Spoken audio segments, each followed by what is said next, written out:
Es un placer acompañarlos en este lindo país, en esta linda ciudad, en este clima tan cálido y compartir con los diferentes colegas. Yo siempre, de manera jocosa, le digo a los hematólogos, soy inmunólogo y pseudohematólogo, porque pues constantemente paso muy unido a los colegas de hematología por ese traslape que hay entre muchas enfermedades hematológicas e inmunológicas. No tengo ningún conflicto de interés que declarar.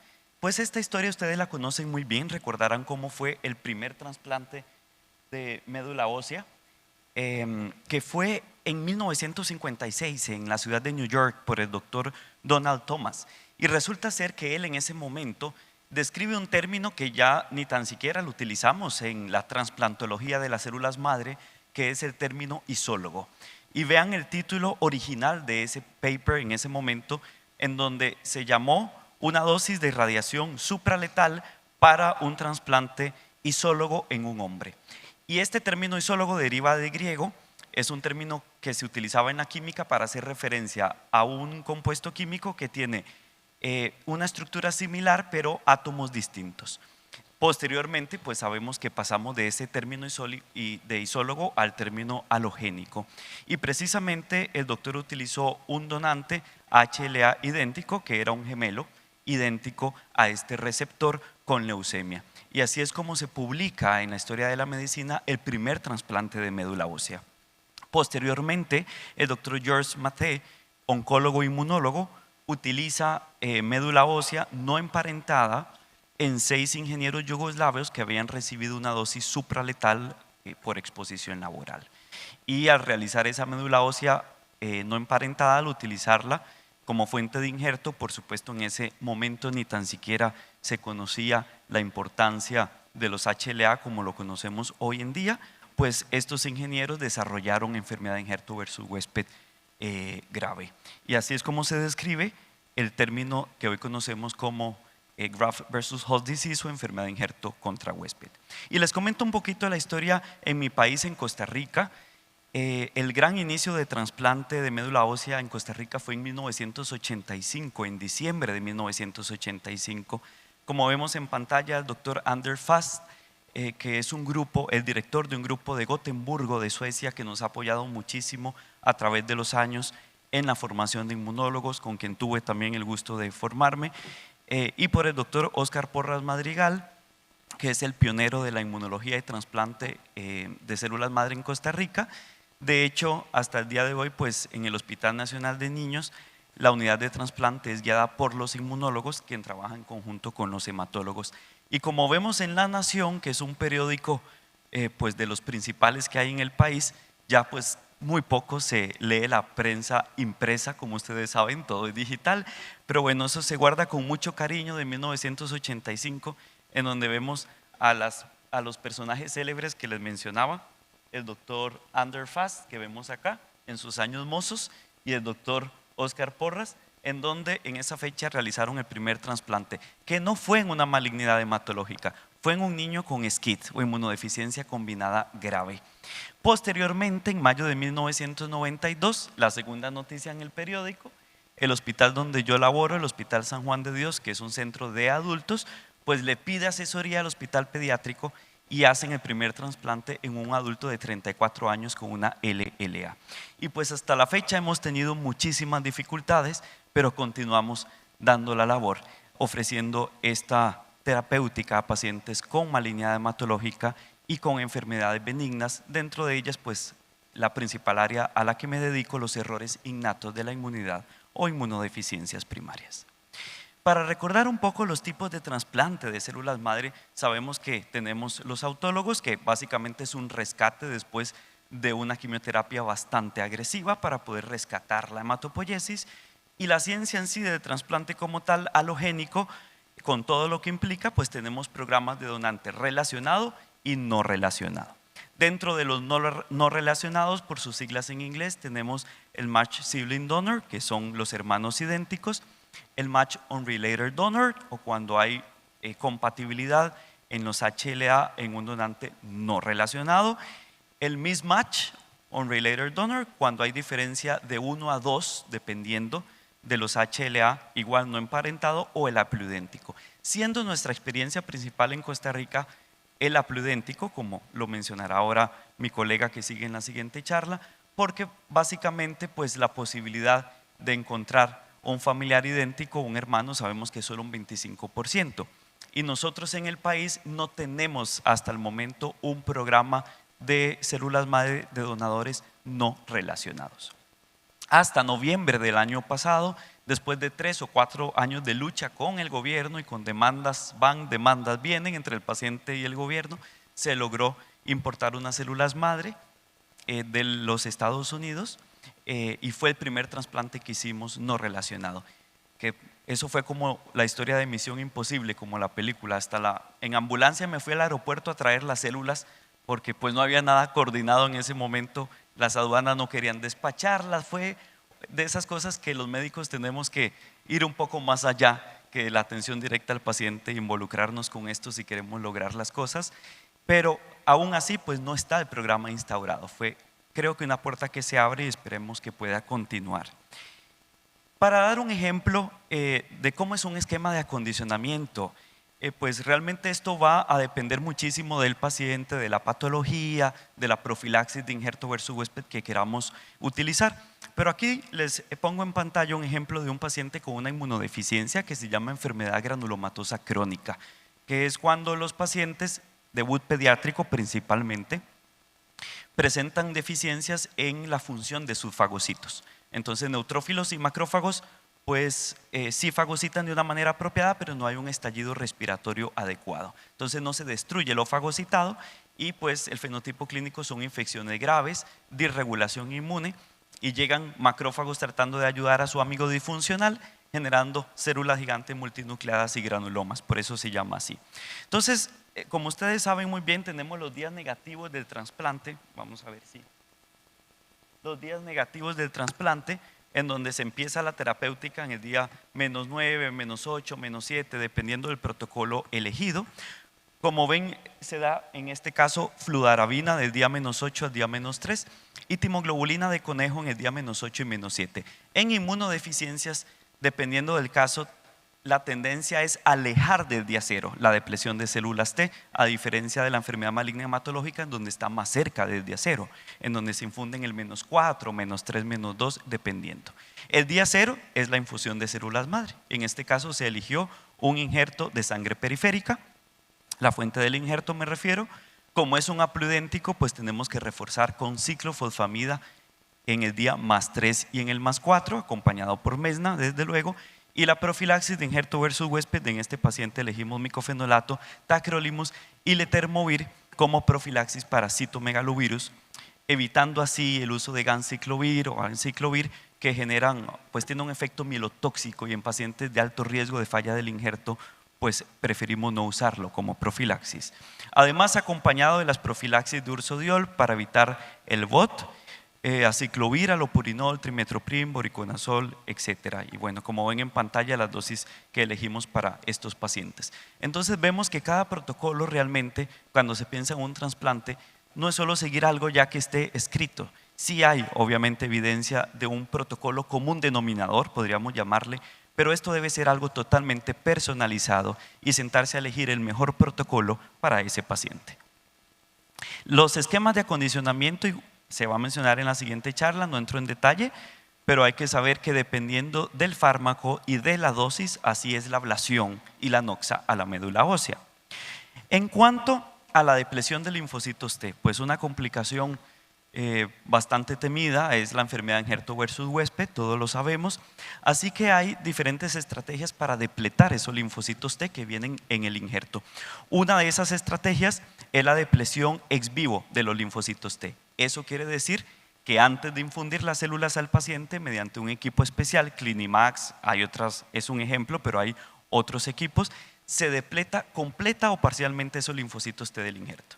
Ese equipo tiene la capacidad de decir, quiero seleccionar que los CD19, que los CD3, que las células NK se quiten y queden solo las células madre CD34 positivas. Eso es la depresión ex vivo. Sin embargo, hay que tomar en cuenta que esta depresión puede ser muy prometedora, pero es compleja, es muy costosa y la verdad que no es nuestra realidad para América Latina.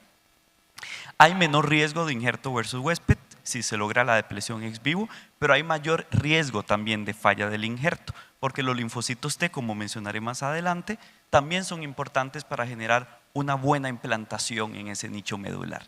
Si quito todos los linfocitos T que vienen infundidos en ese injerto, más riesgo de que haya falla del injerto, que sería, digamos que lo contrario al injerto versus huésped, cuando ese receptor frena totalmente las células que se le infunden y el paciente no hace un buen engraftment y pues es una complicación que puede ser potencialmente letal si no hay un adecuado injerto y el paciente muere de aplasia. La reconstitución inmunológica es más lenta con esta depleción ex vivo y hay mayor riesgo de recaída de la enfermedad maligna, que es algo que por supuesto les interesa muchísimo a ustedes. Para disminuir estos riesgos, pues el asunto se puede hilar más fino. Podemos elegir específicamente las células T que queremos quitar. Por ejemplo, eliminar solo las células T de TCR alfa beta y se conservan en el injerto las células T con TCR gamma delta. Porque si se conservan en el injerto las células T de TCR gamma delta, se ha notado en los estudios que favorecen las respuestas antivirales, antitumorales, que no inducen enfermedad de injerto versus huésped. Así que es una terapia que utilizan muchos centros en el mundo, la depleción ex vivo, pero como les decía es una terapia de difícil adquisición. Así que nuestra experiencia en América Latina prácticamente es con la depleción in vivo, es decir, infundo el injerto con todas las células T que conlleva y en el paciente depleto esas células T. A través de 3 estrategias básicamente, que es lo que tenemos disponibilidad. Utilizar timoglobulina de conejo sola, utilizar ciclofosfamida post-trasplante en el día +3 y +4 sola, o combinar ambas estrategias. Esta combinación de ATG más ciclofosfamida viene tomando mucho repunte en los últimos años, que en un inicio preocupó las complicaciones infecciosas. Sin embargo, se ha notado que la prevención de injerto versus huésped tiende a ser mucho mejor combinando ambas estrategias. En un inicio se utilizaba dosis más altas de ATG. La última literatura tiene tendencia que si combino ambas estrategias, pues nos permite disminuir la dosis de ATG a dosis menores que si se utilizara la ATG sola. Y esto pues disminuye la incidencia de injerto versus huésped y también se han notado mejorías en disminución de falla del injerto. Ciclofosfamida post-trasplante clásicamente se ha utilizado en 50 miligramos por kilo el día +3 y 50 miligramos por kilo el +4.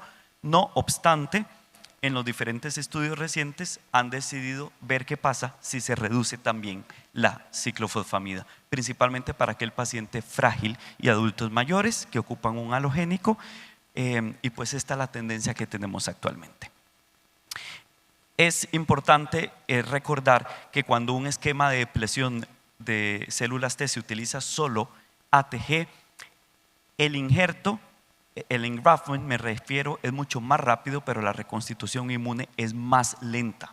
Con la ciclofosfamida pues tarda un poquito más en que el paciente se implante, pero rápidamente la reconstitución inmune pues es mejor.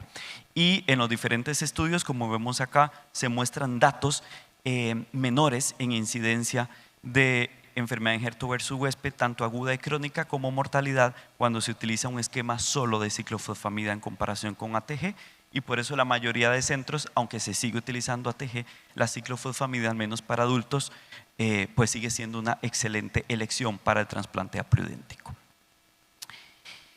Ustedes conocen muy bien el concepto de enfermedad de injerto versus huésped. Si yo tuviera que definir y elegir una palabra para esto, diría intestino. Todo entra por el intestino.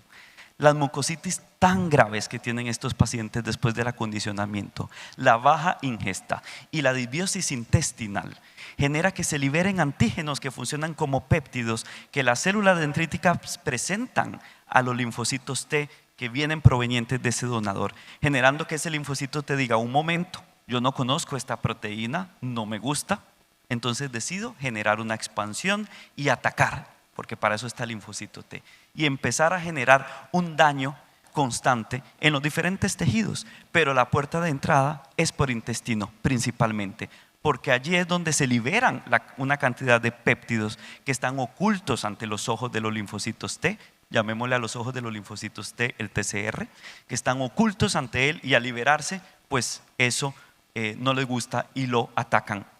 Y miren la importancia entonces de pensar en la nutrición del paciente, en dar buenas fórmulas prebióticas en estos pacientes, en preferir siempre la vía enteral antes que la parenteral y llegarla como último recurso para poder tener un medio adecuado a nivel de intestinal.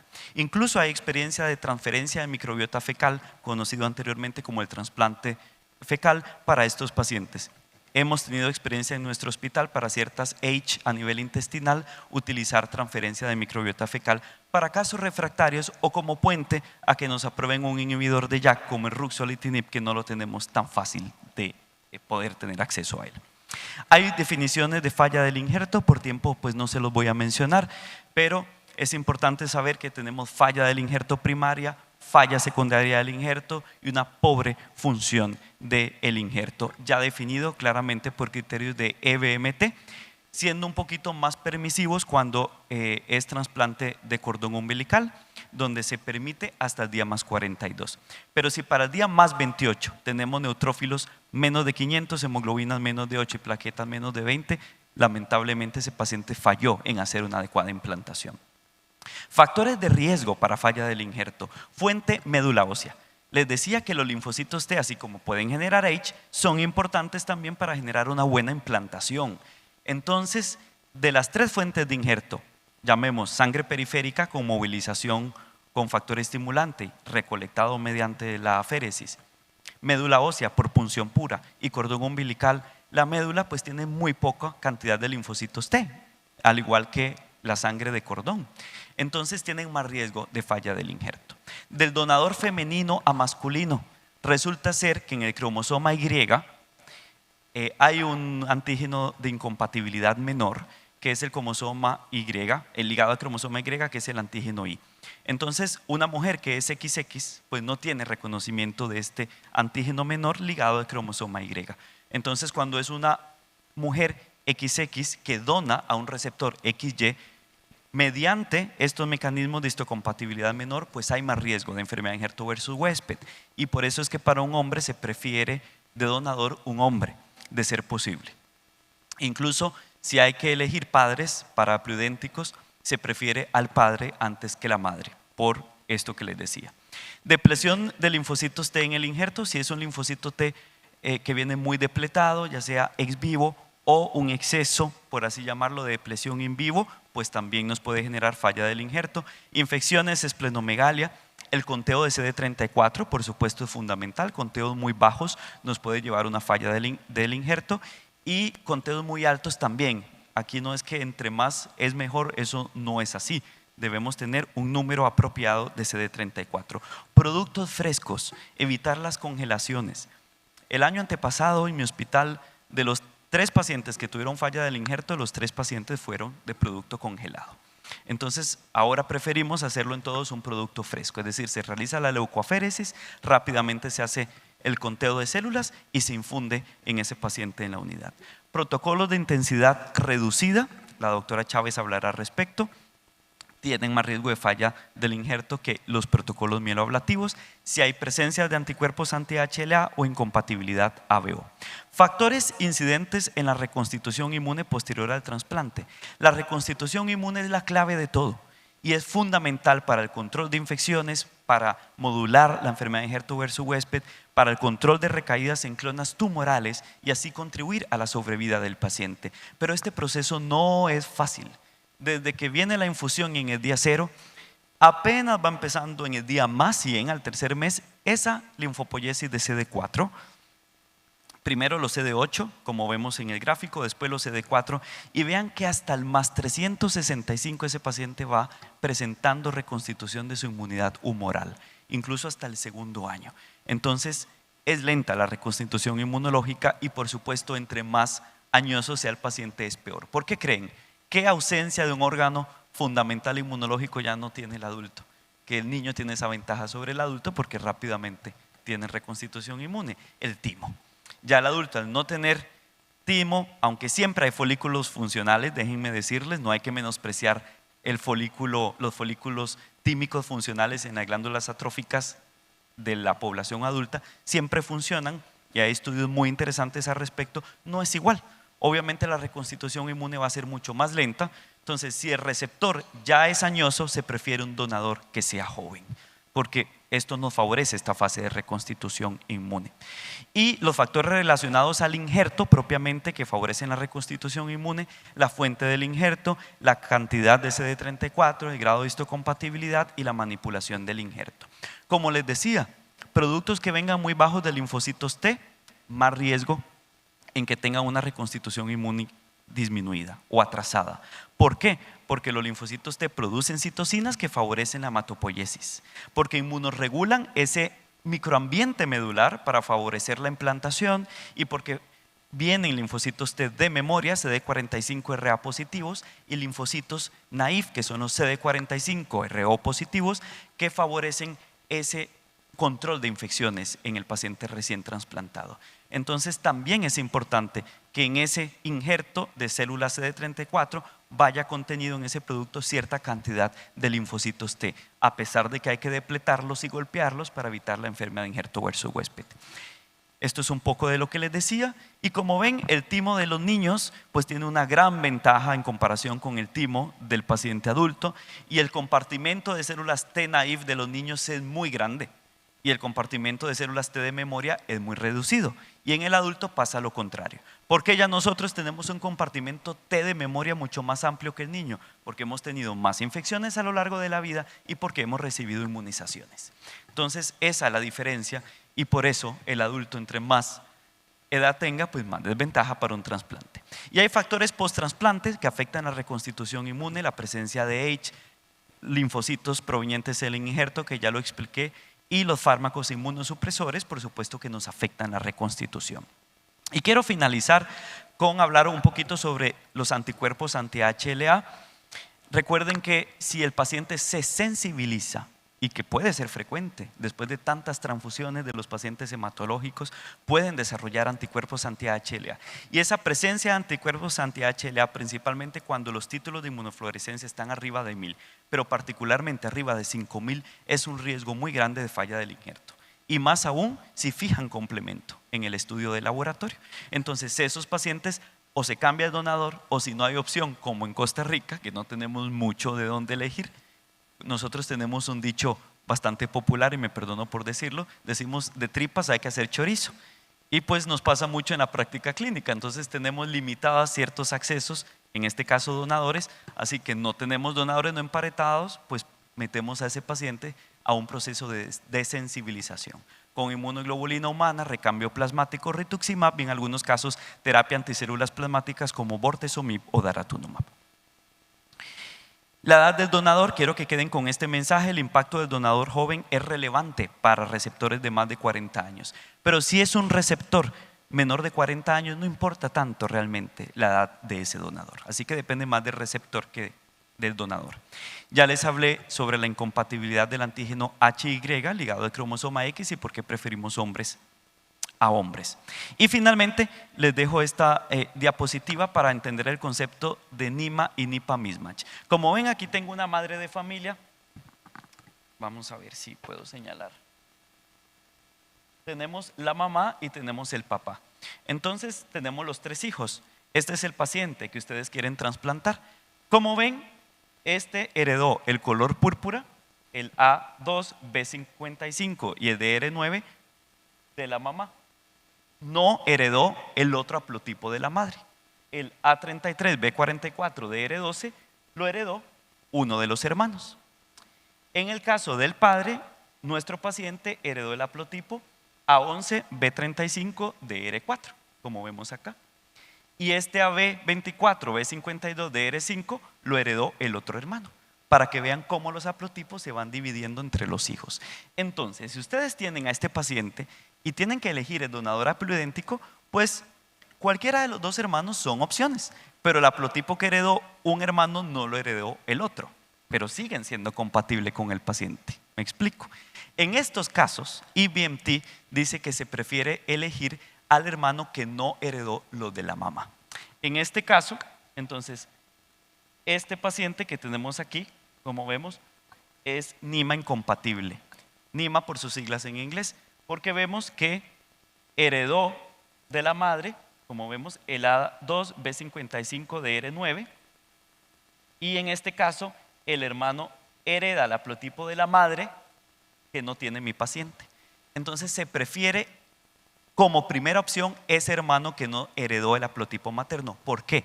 Porque partimos del punto que esa madre gestó al otro hermano y desarrolló tolerancia. Entonces, de cierta manera, nos favorece en la ciencia del trasplante haploidéntico. Y ABO, pues ustedes lo manejan muy bien, ya no lo voy a mencionar por tiempo, la incompatibilidad y la importancia del ABO en el trasplante y el riesgo de falla del injerto. Y finalizo con esto: características ideales para donadores haploidénticos con depresión de linfocitos T, que no tengan anticuerpos donantes específicos, que no tengan anticuerpos anti-HLA de ese donador que elegimos, y si tiene, ojalá títulos menos de 1000. Donador joven sobre donador mayor, siempre para receptores de más de 40 años de edad, si fuera posible. Donador masculino para receptor masculino. Hermanos se prefieren antes que los padres. Y si hay que elegir padres, padre antes que madre. Y si hay que elegir hermanos, el NIMA incompatible antes que el NIPA. ABO compatible, por supuesto, como primera opción, ABO incompatible menor como segunda opción, y ABO de incompatibilidad mayor, dejarlo de último. Y si el donador es ABO incompatible, pues se va a preferir sangre periférica, por supuesto, a médula ósea, donde tengamos muy poco o ausentes glóbulos rojos, y siempre preferir familiares de primer grado. Finalmente, quiero agradecer a todo mi equipo en Costa Rica. Aquí es un ejemplo claro, como vemos, estamos en sala de operaciones, yo unido a los hematólogos en aspiración de médula para poder recolectar médula para los niños con inmunodeficiencias primarias. Mi hospital de adultos, aspiramos a los padres, estudiamos al donador y les enviamos el producto fresco al hospital de niños para que continúen haciendo su labor. Y finalmente, gracias a la Asociación Sociedad Dominicana de Hematología por su gentil invitación. Muchas gracias.